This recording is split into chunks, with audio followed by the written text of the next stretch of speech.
Hi hello welcome to Jyotiguram channel. ముందుగా మీ అందరికీ వినాయక చవితి శుభాకాంక్షలు. వినాయకుని పూజ ప్రారంభించే ముందు గుమ్మానికి మామిడి తోరణాలు కడితే ఆ కళే చాలా స్పెషల్గా ఉంటుందండి. చూసారా, మామిడి తోరణం కట్టగానే ఎంత స్పెషల్ లుక్ వచ్చేసిందో. సో ఇలా కట్టడం మన సాంప్రదాయం అనమాట.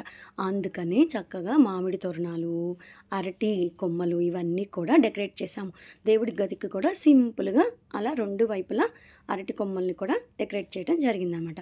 ఇక ఈ పనులు ఇలా అయిపోయిన వెంటనే పొంగల్ రెడీ చేయాలి. ఎందుకంటే స్వామికి పొంగల్పై పెట్టి మిగతా అన్ని నైవేద్యాలు చాలా ఉంటాయి.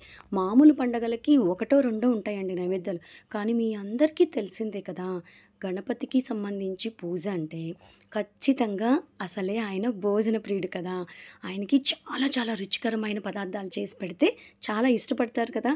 అందుకోసమే అందులో భాగంగానే ముందుగా ఆయన కోసం పొంగలి రెడీ చేస్తున్నాను అనమాట. మరి ఈ పొంగల్ అయితే ఇంట్లో నేను చేస్తున్నాను.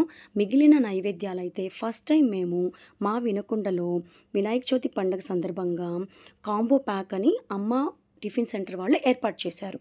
అవి ఏంటంటే పులిహార ఒక అర కేజీ ఇస్తారు, గారె 5, పూర్ణం 5, బొబ్బట్లు 5, ఉండ్రాళ్ళు 5, పాల తాలికలు ఒక పావు కేజీ, మోదకాలు 5, పంచామృతం కొంచెం, ఒక 100 గ్రాముల లడ్డు.